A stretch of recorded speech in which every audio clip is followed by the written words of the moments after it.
Hello, today is the 15th November. We have a reason to talk about CQRS and event sourcing. Yeah, Reader, you can just go ahead. Okay. So Emily, thank you for having me back. So just by way of review, on the first session that was about a week ago, we basically began our discussion about CQRS event sourcing and Axon. We did cover quite a bit of materials in the last session. I would say near about 60% of the material that I would have covered. So today we're going to cover the rest of it, try to cover the rest of it. I'm going to start by doing a brief review instead of just assuming no prior knowledge whatsoever. I won't spend too much time on it, but just want to briefly go over the slides once again, just to more than anything else jog everyone's memory. Okay, so here we go. And for some odd reason, I'm unable to use my keys. There we go. We finally are able to use my keys. So I started by explaining CQRS, which stands for Command Query Responsibility Segregation. Talked about the basic motivation for CQRS, which is basically to avoid extremely complex queries and slow queries in the system. That's the principal driving force, original driving force behind CQRS. We talked about what CQRS is and how it actually looks like, namely separating the read model from the write model, and then having some synchronization mechanism whereby changes to the write model wind up in the read model. Talked about the basic motivation there, and also some of the other important side effects, like being able to physically scale up and down the read sides and write sides separately, because they are two separate models in the application. Choosing perhaps the right data storage in case of CQRS, it would definitely be, rather event sourcing, that would definitely be the case. Usually event sourcing from the way you would expect your traditional relational model to look like. And of course, CQRS is almost a must to enable event sourcing, and that's often why CQRS and event sourcing are talked about together. Talked about a little bit of event sourcing. Essentially, it's a different way of storing and looking at data, as opposed to simply storing current state. What you store in an event store is, given an aggregate, everything that happened to it in terms of events in the system that's meaningful to a business domain. And then what you do is, when you actually need current state, you essentially replay and aggregate all of the events that happen to that bit of data to understand what the current state is. CQRS and event sourcing, as I said, are intrinsically tied together. So often an event stored data will essentially emit events, and those events are the synchronization mechanism whereby the read model is updated. It provides a natural audit trail. That's often the key motivation for using event sourcing, principally for organizations that have regulatory requirements or very mission critical general ledger issues where they need to know, okay, what is only the current state of the data, but why at any given point in time did you arrive there? Event sourcing helps with producing ad hoc temporal reports, because you have essentially a complete record of everything that happened in the system at any point in time. Similarly, it's useful for analytics, where you cannot predict beforehand what it is that you are looking for. And also, CQRS entails very efficient writes, the most efficient writes possible, because all you're really doing is appending to an event log in the end.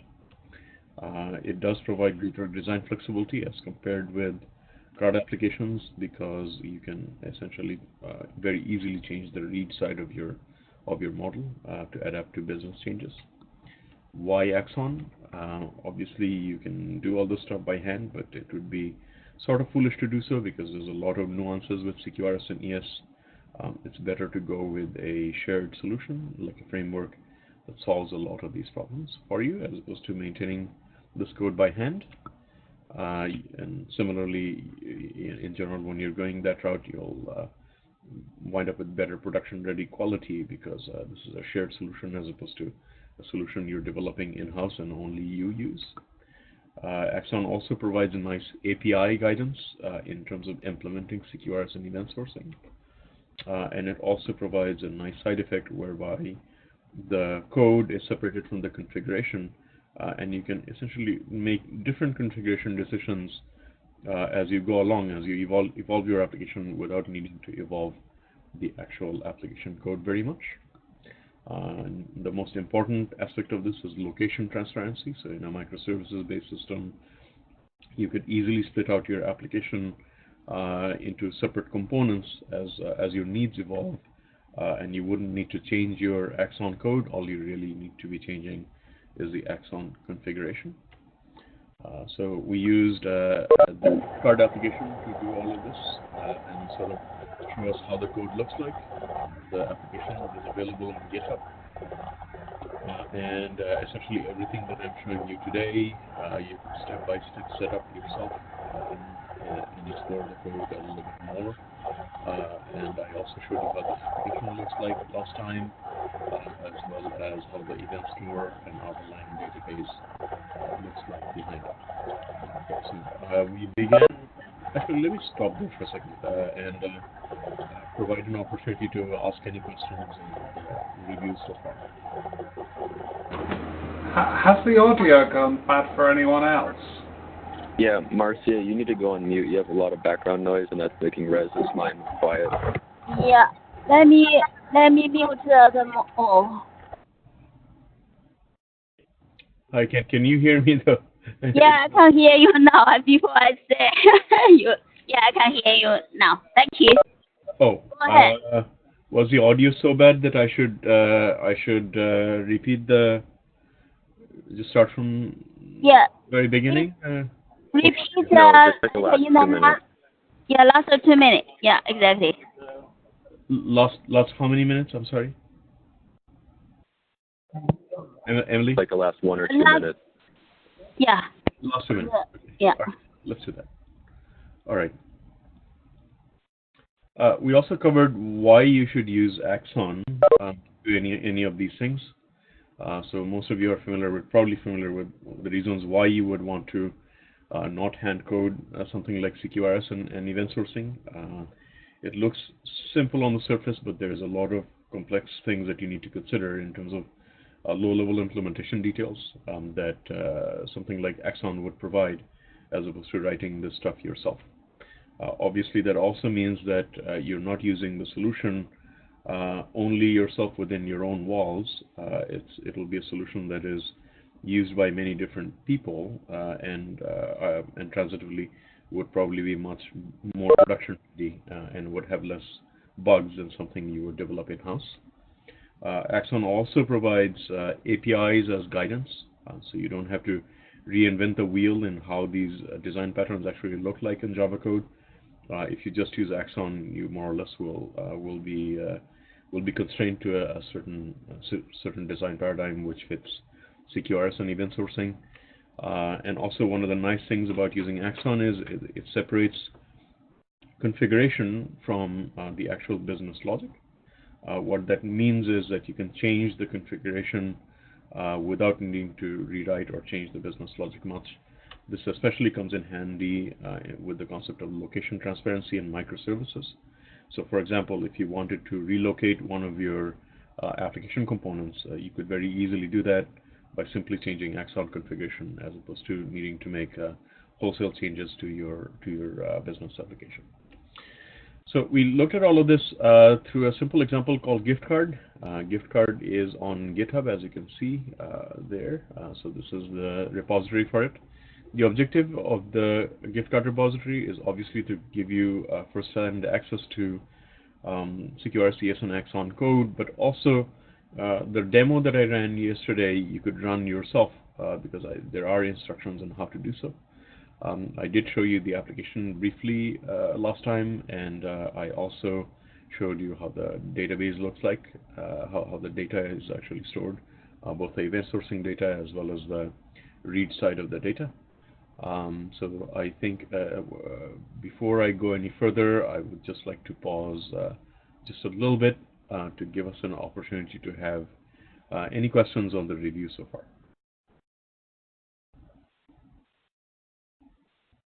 Yeah, sounds good. I don't have any questions. Okay, all right. So let's move forward. We began exploring the code last time.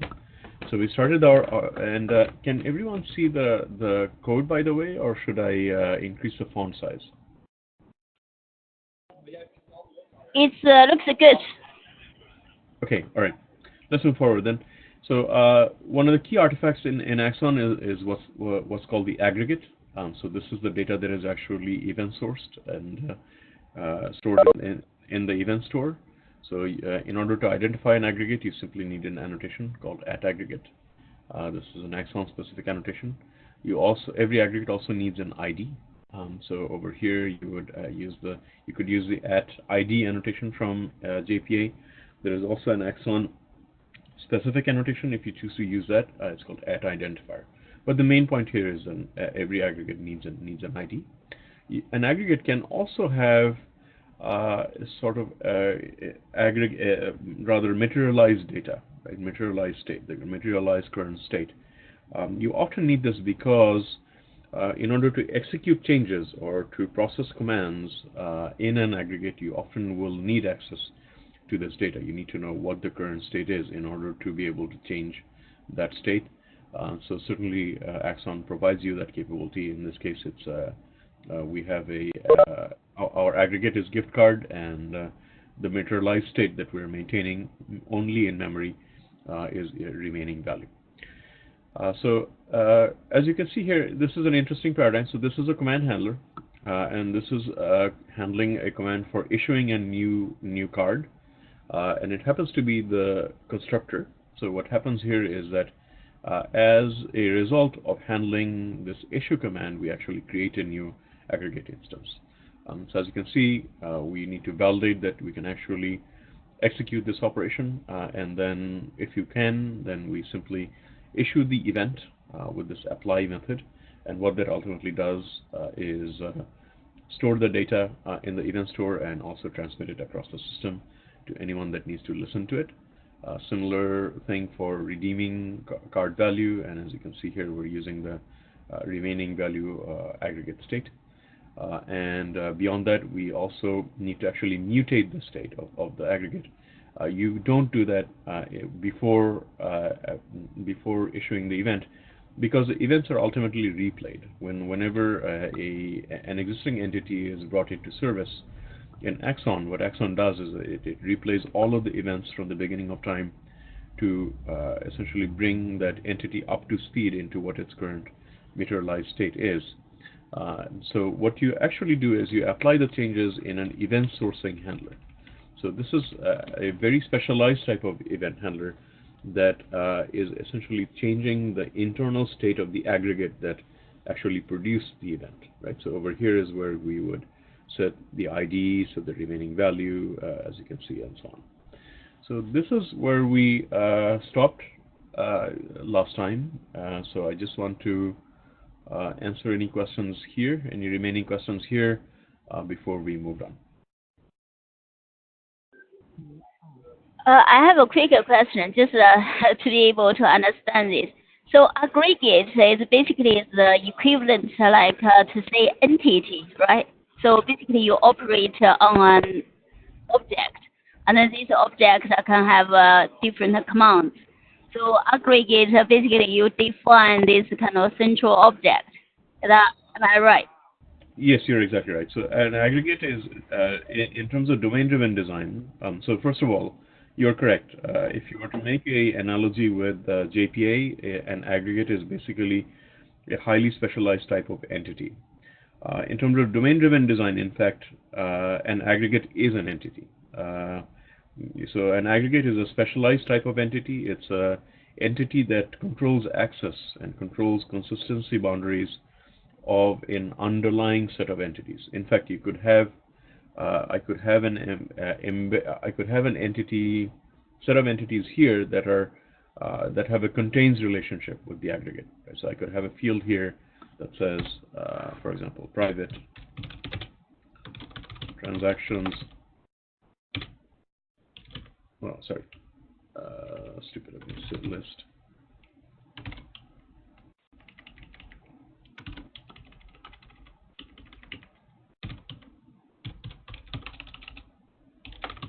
And this is a model that Axon will support. So these transactions could actually be entity objects, and Axon will manage the state of both the aggregate as well as the nested entities within them. So yes, you're correct. An aggregate is basically equivalent to an entity in JPA. And yes, the set of aggregates would model your application, just as you would model your application using entities in JPA. In this case, you would model the right side of your application using aggregates. Okay, thank you. Thank you. So for the command handler and event sourcing handler, for the command handler, it looks like this kind of issue of event, right? That's correct. Its main purpose in life is to see if a change can be executed in the system, so to validate whether a change can be executed in the system. And the change is executed by applying an event, yes. Applying one or more events, yes. So when the event sourcing handler will be called then? The event sourcing handler will be invoked right before, right after an event is actually stored in the underlying event store, and before any other event handlers are invoked. So it is actually part of the atomic transaction of, it actually is part of the same transaction of command handling. It's part of the command handling chain. So asking you for this example you highlighted here, it's like a handle, the redeem command, and then this is on redeem event. So is that right? So like Axon automatically call the handle to fire this event, and then when that event is fired, automatically call the on redeem event. That's right. So the sequence of events here, Emily, would be that we would issue the redeem command from somewhere, let's say the UI, and it would land in the command handler method, or the handle method here that you see on screen. It would execute whatever it is that it needs to execute, and in the end, if the conditions are correct, it will issue the apply method, which will result in Axon storing the redeem event in the event store, and then immediately transmitting that event to this event sourcing handler, so that the entity gets, the aggregate gets a chance to update its state corresponding to the change in the event store. Okay, thank you. Reza, I had a slight disconnection while you were talking, but can you just, the term aggregate, that's a DDD one, and is it consistent with the use of DDD? I heard you start the answer, but then it disconnected. So that's where the term comes from, right? In your usage, it's to do with DDD, yeah? Yes, that's absolutely correct. So most of our terminology and most of our APIs, in fact, most of our documentation is aligned to DDD exactly. So we don't say explicitly that you have to use DDD in order to use Axon, but in all reality, as you know, both event sourcing and CQRS come from the DDD community, and most of our conceptually, API-wise and documentation-wise, everything is aligned to DDD. Yes. So this is the aggregate concept of aggregate in Axon is directly a direct implementation of the aggregate pattern in DDD. Mm. And does it enforce things like root entities, root aggregate, that kind of thing, or is it just, yeah? No, it doesn't. And you mentioned something about a transaction. I was hastily, that's the point I kind of reconnected back. So Was that to do with you've got an atomic transaction around a command handler or That's something? correct. Yep. So I guess it like dequeues the redeem command, does the processing, sends the redeemed event, and then commits once the handle method returns, and that's how you deal with redelivery of a command not getting reprocessed or something, like inconsistencies there. Yes. Is that right? Yeah, okay. That's Just right. wanted to check. Thank Yep, you. and we call it unit of work. And you can actually get a handle to the unit of work in the event source. You could inject something like this.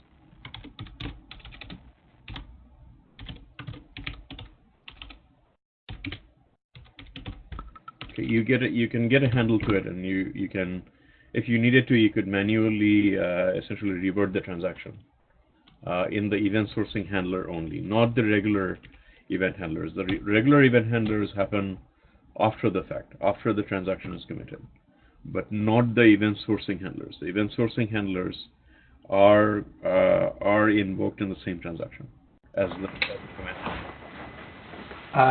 I was under the impression the event sourcing handler was called in like an application recovery situation, repeatedly getting the same events again to like build up the current state. I thought that was the thing that replayed to accumulate the state in the aggregate, like the remaining value basically starts at 0, and then it gets all these redeemed events sent to it to bring it back up to the materialized state or something, I think you called it. Yes, that's exactly right too. In that case, your unit of work would actually be the entire replay.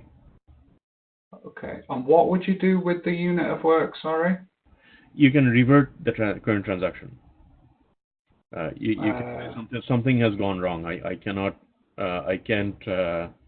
this replay or the actual command that caused this event handler to happen, that needs to be reverted because something has gone wrong. And that's when it's replaying all these events in this sort of restarting scenario. Then remember, there's two different ways this could be invoked, right? Generally speaking, one is that these events are already this aggregate already exists, and it is being rehydrated from the event store because the application is starting up, and it needs an instance to this particular gift card. And this event sourcing handler would be invoked in that case against every single stored event, right? So that's one scenario. And that scenario, do you use the unit of work or not? And would that have an effect? I guess. Yes, you can use the unit of work to essentially revert the entire replay, and you can even get a handle to the replay itself as well. You can inject also the replay to see whether on the event sourcing handler to understand whether you're being invoked as part of a replay or the other scenario, which is you're being invoked due to the invocation of a command handler. Okay. But these are obviously more nuanced, more lower level that we may or may not need to know right now. But yeah, conceptually, basically, you have the command handler. It issues an event, and then the event sourcing handler is invoked to reconcile the materialized state of the aggregate with the fact that you now have a new event that was applied. And also, in order to rehydrate the entity as well, aggregate as well, you would get an invocation of the event sourcing handlers in that case as well, which is why you need to separate out, which is why the state mutation always needs to happen in the event sourcing handler, not the command handler. And these are very common things. This is a thing that people sort of get have a hard time understanding with Axon because it's different from how you would handle, for example, how you would write, for example, a JPA entity, right? You would probably the most natural thing to do is just change the state in the command handler, but that won't work in this case because it breaks the ability to replay and reconstitute the state of the aggregate.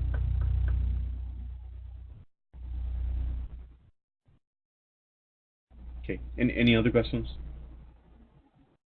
I know this is the part where it gets a little bit more complicated to understand CQRS and event sourcing in Axon. It's just a different way of thinking about modeling your objects than your usual CRUD application.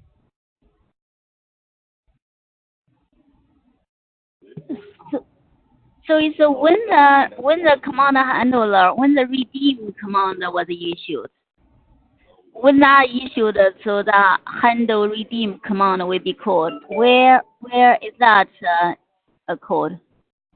So Where is that issued? Mm-hmm. In our application, it's in the UI. So I'll pull up the UI here. So you can take a look. The UI code doesn't. I don't really want to dig into it too much because most of it is nothing to do with Axon. It's really more to do with Vaadin. But I'll show you the key aspects of it. So over here, as you can see, what we're doing is this is a managed object. When it is managed, we're getting a handle to a command gateway. And the command gateway, if you look at the import statements, is actually a Axon artifact. Right? So Axon manages this. If you will, this is equivalent to a JMS template, or rather JMS context. Right? So this is your handle by which you actually send messages into Axon, if you will, or send more specifically. In Axon we call it messages too. Never mind. So in this case, where the specific type of message you'll send is a command, right? But the main point here is that you are injecting the command gateway, which is an object that is managed by Axon. And then when you are ready, for example, when you actually click a button, like the bulk issue panel or the redeem panel or what have you. Well, let's look at the bulk issue panel. So over here, what happens is you have a registered event handler to handle the click, right? And what you would do here is do whatever parsing you need to do. But ultimately, you invoke command gateway.send and await.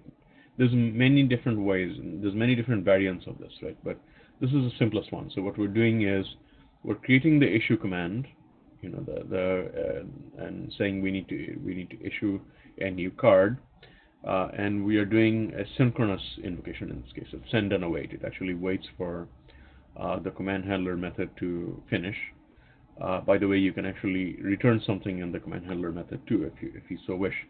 It's discouraged to do so, but you can if you so wish. For example, you needed to return a status to tell you whether a command successfully executed or what the end result was, typically to return an ID.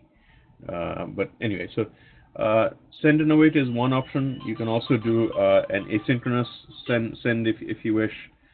You could use callbacks. You could return a completable future. So there's many different robust options available of how you actually send a command. But to answer your question, Emily, this is where the command would be issued. It's issued from the UI code. Yeah, great. No, I know the full picture now. Thank you. Okay. Anything else?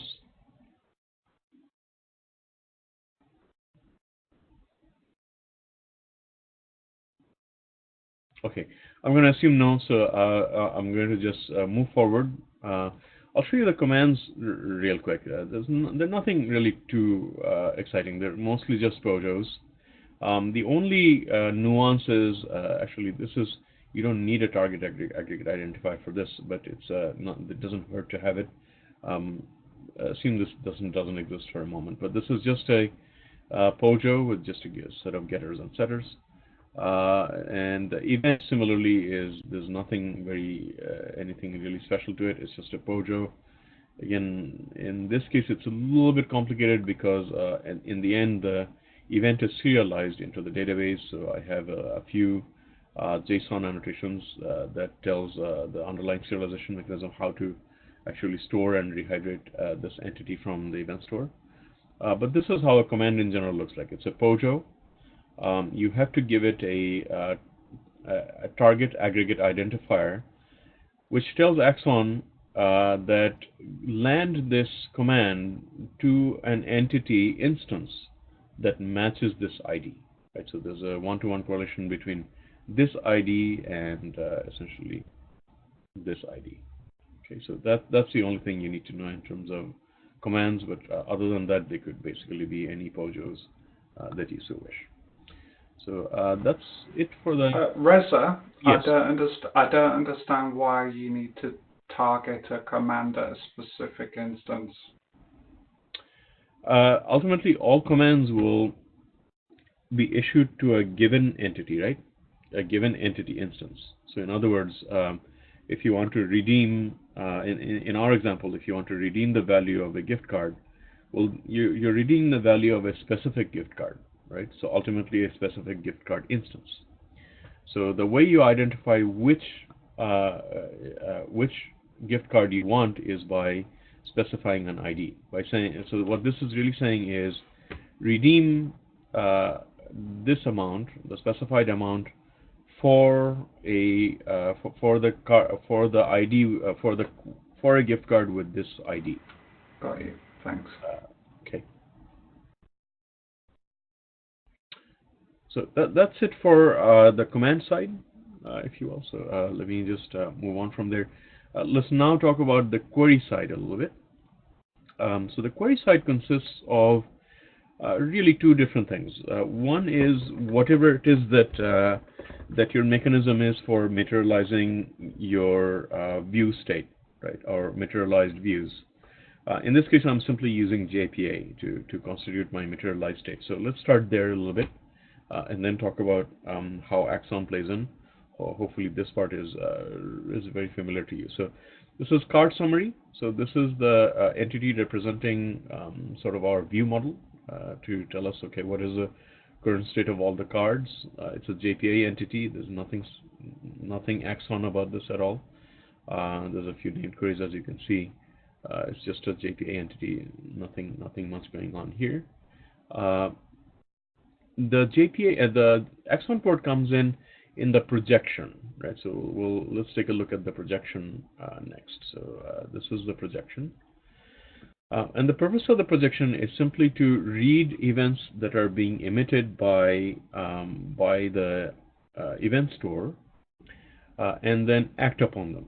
So in this case, essentially creating and updating the view model. So let's see how that looks like for a moment. So this is, for example, the event handler for the issued event.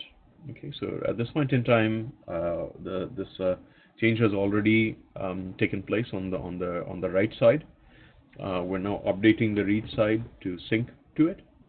So what we do here is we read the issued event. As you can see, we can read various bits of metadata, but the one bit of metadata that I want to read in this case is the timestamp when the event was triggered, and you can do that in the semantics that you see at the moment there. So all we're really doing here, ignore this for a second. This is, I think, maybe out of scope for today's discussion. This has to do with essentially this is showing how you can manually issue an event. You can do that if you so wish. I'm using that to update my UI state, but just forget about that line for a second.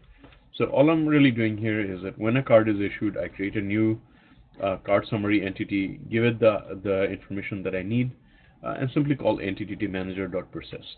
Right? So I'm persisting the state. The reason I'm doing that is down below, is when I need to process a query. Okay, I'm essentially looking into those card summary objects and producing my query to produce my view. But let's talk about that in a second. So that's the purpose of the event handler, basically. And the event handler could be anywhere. It could be in the same JVM as the right side. It could be on a different JVM altogether. It doesn't really matter. Similar thing for the redeem event here. So we simply are looking up the entity, making any updates that we may need to make, and that's it. That's really all that this is here. And this doesn't be JPA. It could be anything any particular view technology. The main point here is that basically we have an event handler, and then we are given the event with any any metadata that we may need, and then we simply do whatever it is that we need to do to handle this event. So let's talk a little bit about another artifact that Reza? Yes. I'm guessing there's like a XA transaction between line 42 and 45 to make sure if you replay the event. Well, how do you stop the replaying of the redeemed event doing multiple updates to the entity manager? I don't follow. What was the question?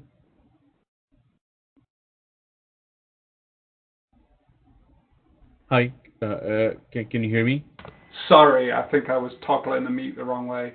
This projection receives a redeemed event on line 42, and then on line 46, it sets the remaining value of the entity from the database to some new value. And then what happens if this projection, so when that set remaining value is done, is that done within the scope of a transaction? It can be. It's up to you. You can do it in whatever way that you wish. So Axon, at this point in time, all that Axon does is that it knows that there is an event handler that needs to be invoked, and it makes sure that on the emitting side, it makes sure that events are emitted in the order that they occur. But then it's really up to the read side what it wants to do in terms of handling concurrency. So in this case, I wasn't thinking about concurrency. I was thinking about if the redeemed, if this is the place where the database is updated, isn't it? This is the main place in a projection, is where you would update the database. You do a write into the database during a projection. Have I understood that correctly? yes. So if you write into the database the remaining value, and then this projection, the JVM hosting this projection crashes, and then the projection restarts, will it receive the redeemed event again if it hasn't somehow acknowledged it? So I'm saying it does line 46, which puts it in the database and crashes immediately after that. When it restarts, does it get the redeemed event again? And if not, how did Axon decide whether or not to resend it? I see. Yes, so this is going, let me explain it at a high level. I'll explain the lower level a little bit, but in not too much detail probably. So this is atomic from an Axon standpoint, not necessarily from the database standpoint. That's up to the projection implementation.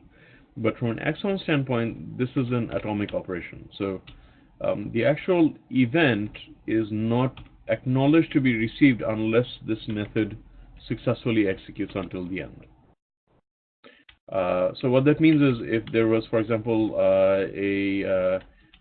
as you say, this crash in the middle or through an unexpected runtime exception, Axon would not actually acknowledge the receipt of this event. So it would actually roll it back and say, I didn't receive this event. So next time, what's called the underlying event bus, or rather message processing handler, we have something called a message processing handler that actually manages the delivery of all these messages. That would actually not acknowledge this unless the event handler successfully executed. So under the hood, it's not as simple as that. We have different types of message handlers. One, by default, what you get is an in-memory handler. And that actually just delivers the messages in the same thread in which the messages were generated. So in that case, you would actually not get recovery at all. So if the entire JVM crashed in that case, you would just lose that message. Most people don't do that anymore. Most people beyond just getting started with Axon don't use And in memory message processor, what they use is what's called a tracking processor. And what that does is that it actually keeps track of the current read position of the event for a given message listener.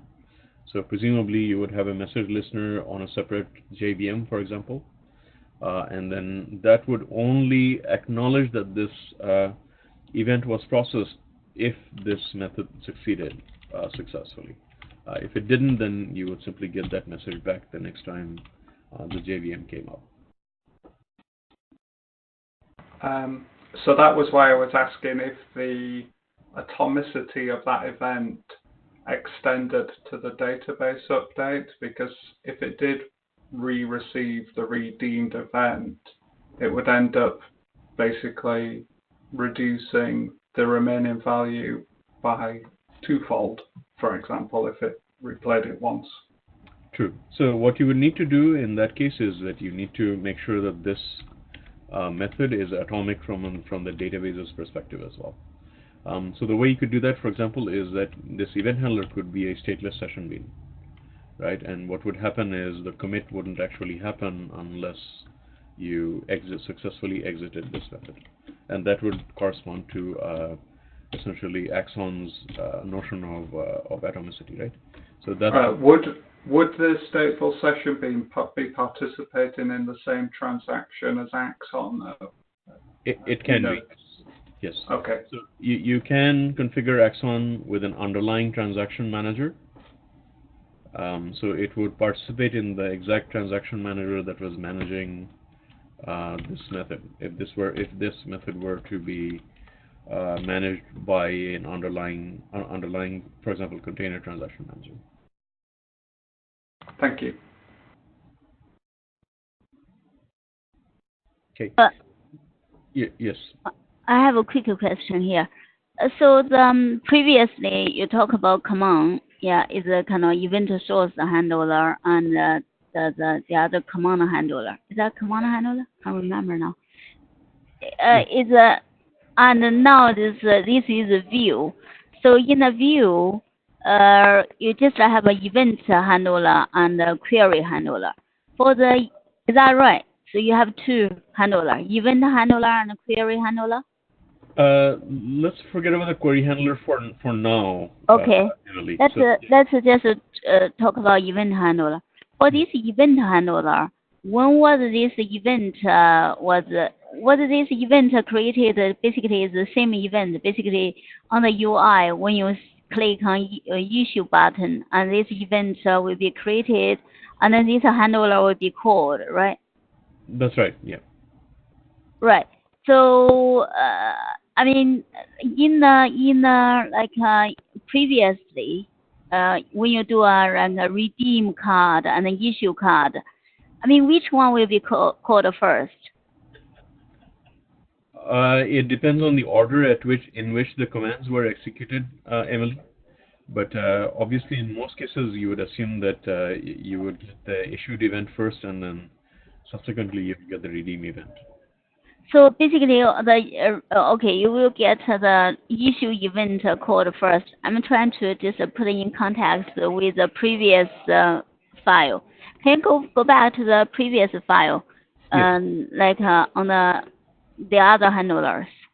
Okay, let me try to see if I can do a split screen. I forgot how to do that exactly in NetBeans. If anybody knows offhand.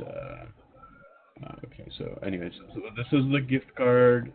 I'm not quite sure what to. Let's do this. Yeah. This is good. This is good. It is a gift card. Give me just a moment, Emily. I can perhaps do a little bit better. So let's go here. So okay, and.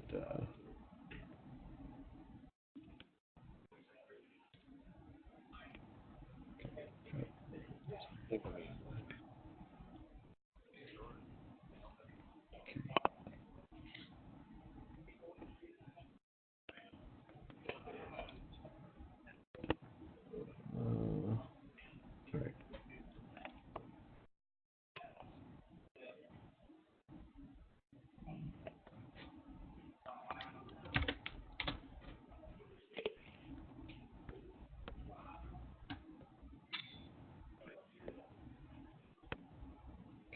All right, let me put this on the, where are we here?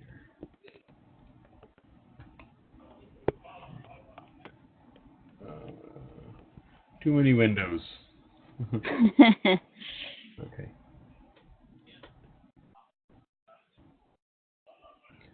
All right. I don't know if this helps matters any at all.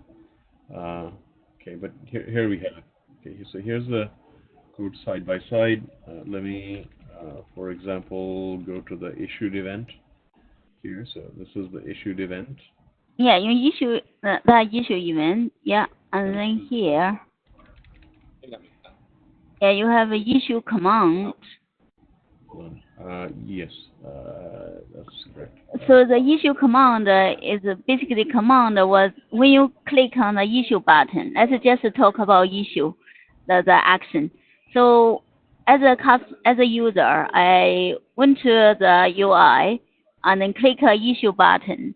So that will generate a issue command, right? That will generate a issue command, and then will trigger this command handler gift card issue command. And then the issue command will fire issue event. So that issue event, if you on the right hand side, if you scroll a little bit further down, on the right hand side, no, this window, yeah. If you go, yeah. So that one is also like trigger the issue when the issue command was called, and then this kind of on issue event will be triggered, right? That's Yeah. right. So these are So both. Yeah, go ahead. so this is triggered, and also in this class also is a kind of event handler on issue event. So which one will be fired? Which one will be received first? So this I one assume, always yeah. be received first. Yes, this is received first and always within the same transaction as. Okay, this event source handler, this one will be received first and then followed by the other one. Can you go to the other one? Followed by this proper event handler, right? That's right. Yes. Okay. I still don't understand. What is the difference between an event sourcing handler and an event handler? Really, what it is that that is part of the. So the event sourcing handler is part of the same consistency boundary in terms of domain-driven design. So this is within the consistency boundary of this aggregate, right? So when the command handler actually executes its change, that change and this event sourcing handler is part of the same consistency boundary, right? So you're guaranteed that this change is going to happen when the actual event is when the actual command is processed. This event handler, on the other hand, is not part of the consistency boundary. Right? This is outside of the consistency boundary of the aggregate, which means this possibly may be processed asynchronously rather than synchronously. In most cases, in fact, they will be processed asynchronously rather than synchronously. So it's not part of the same transaction anymore. It's just a side effect of the event. So state changing, rather the right side changing. That's clear now, thanks. Yeah. What's weird, I suppose, or not like obvious, is what why you would ever want to, if you flick back to the gift card and go to the bottom of the file and try to get the method above on and the method at the bottom. So yeah, so that command handler a little bit higher, just slightly, maybe a couple of lines. Right, that command handler is processing the redeem command and it's generating a redeemed event. And I guess it's because you can replay the event sourcing handler. I just couldn't understand why you define an event sourcing handler in here if it was part of the same consistency boundary, but it's because that on method can be used for rehydration and processing the original command. Is that the motivation to have an event sourcing handler separate to a command handler in here? Yes, that's exactly correct. Yes. Okay, perfect. Thank you.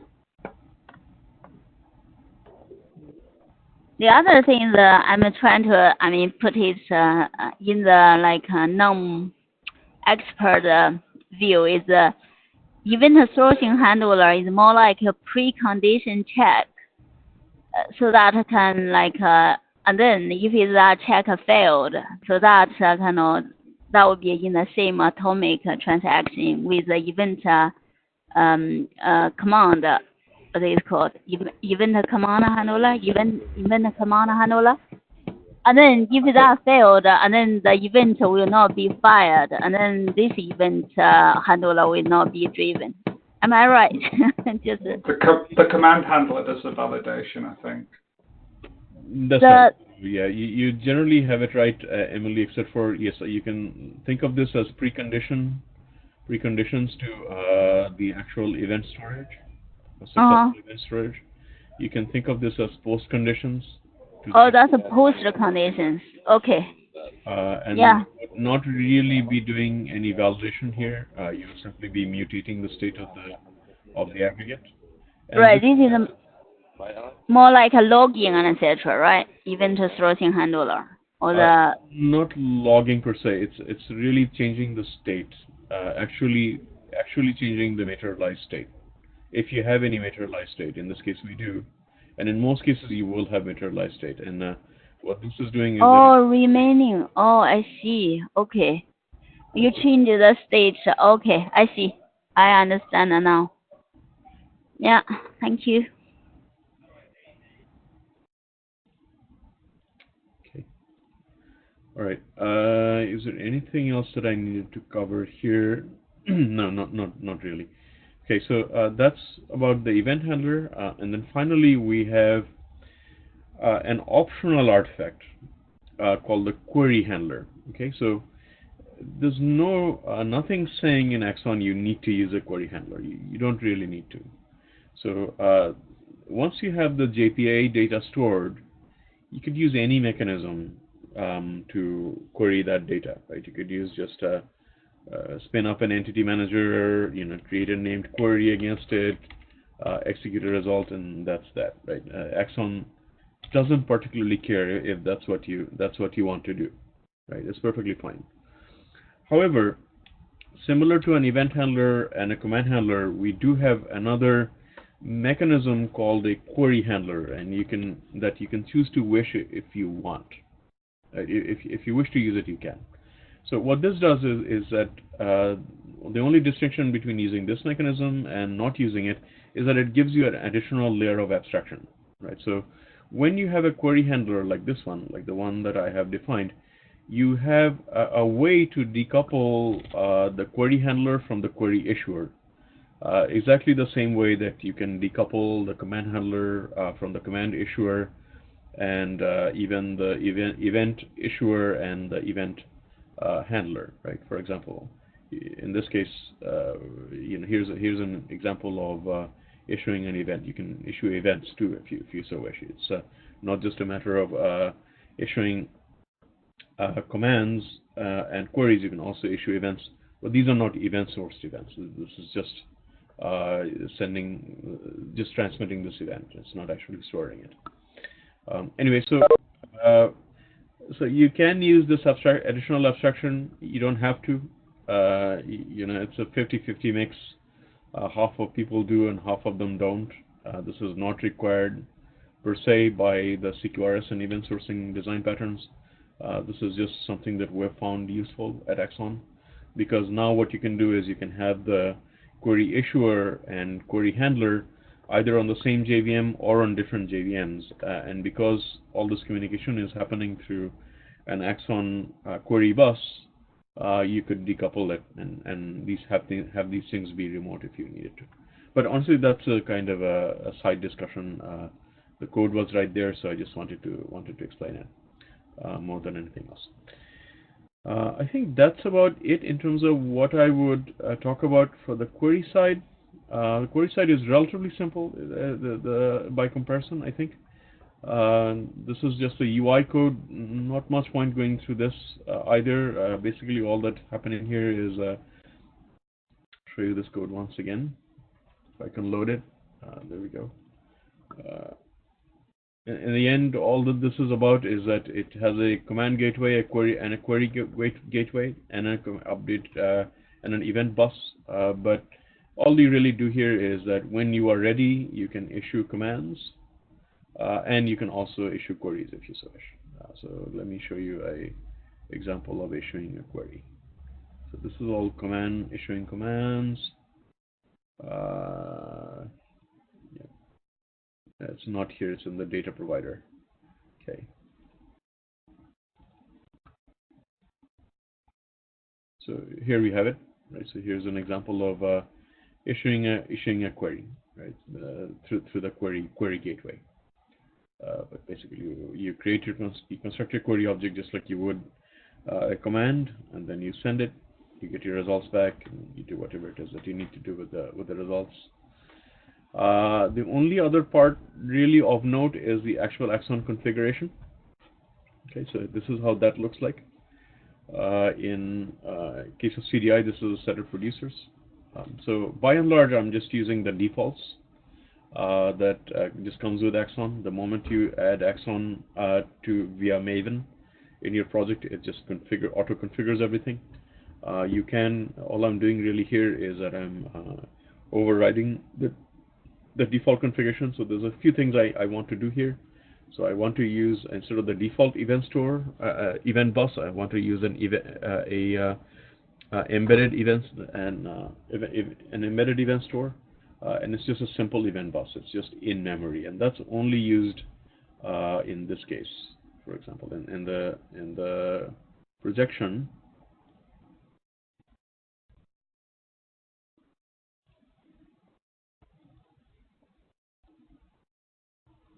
this is the only case where it's used. I don't need to really persist these events. I can just keep them in memory, and I don't really care if I have an in-flight failure.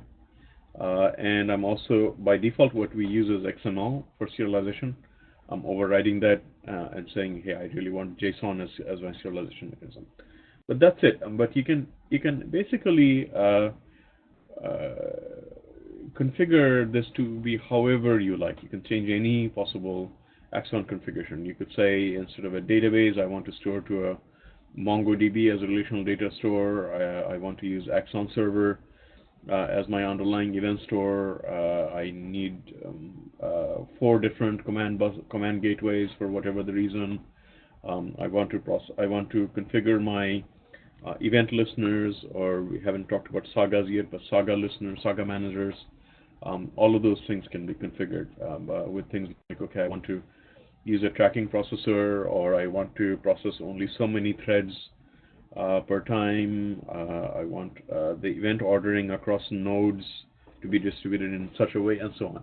There's really almost literally a million different configuration overrides that you can do with Axon. But you do all of them in this outside of the application code, in the Axon configuration. Either in case of Spring, you would provide configuration objects. In case of CDI, you would essentially provide CDI producers. I'll show you an example of that. So here we go, GitHub. Example, Java EE source main. Okay. So here's the equivalent CDI example. Right? So it's an applications code bean that has a number of producers. So for example, I'm overriding the entity manager, overriding the entity manager provider, overriding the transaction manager. This is, by the way, we talked about synchronizing with the underlying container transaction manager. This is how you do it. Right? If there's, in case of Spring, if there is a transaction manager, Axon simply registers it. In this case, I'm manually needing to register the transaction manager. I'm specifying an event storage engine, token store, so on and so forth. But as I said, there's literally a million different things you could configure in Axon. Or in case of CDI, for example, you could override all of these different artifacts. But the main point there is that it provides location transparency. You can You don't have to change your code. You can change basically the configuration of your application to, for example, distribute what could start as a monolithic application. You could distribute out as a microservices application without an actual change to the application, because everything is decoupled anyway from the start. So it's rather easy to move actual components around. So we are at the hour now. Yeah. Yeah. Okay. So this is great. I think this is natural break. And I assume for the event batching, you plug in the in-memory one. You can also plug in Kafka, right? You can also plug in Kafka if you so wish. You can plug in Right. QP. You can plug in Axon Server. So there's various options of what you could use for your query buses and command buses. Okay, that's great. Or event buses. Right. So for I know you are busy in the rest of this November.